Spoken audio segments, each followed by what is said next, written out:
এত সুন্দর মেকআপ করলে কার না ইচ্ছা করবে এটাকে তুলতে। দেখো তোমরা দেখো এই মেকআপটা কারোর তুললাম না, আমি তো তুলতে পারবো না। যারা হয়তো খুব ভালো মেকআপ আর্টিস্ট তারা হয়তো তার কাছে এগুলো কমা ভালো না মেকআপ, বাট আমার তো খুব পছন্দ হয়েছে এই লুকটা। সো এটা কার হ্যাঁ টিপটা পরেনি, টিপটা মানে মেকআপটা তুলতে যাচ্ছিলাম তখনই ইচ্ছা করছিল না, তো টিপটা খোলা হয়ে গেছে। টিপ পরলে আরও সুন্দর লাগছিলো। কীভাবে তুলবো দেখবে? এই আমার যন্ত্র আইলাইনার,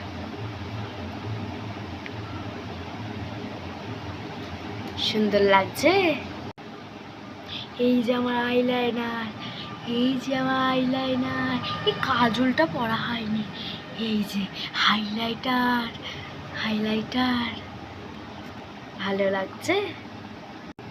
ব্যাস এবার তুলে ফেলো।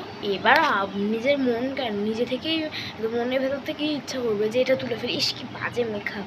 তাহলে তোমরাও এই ট্রিকটা ইউজ করো।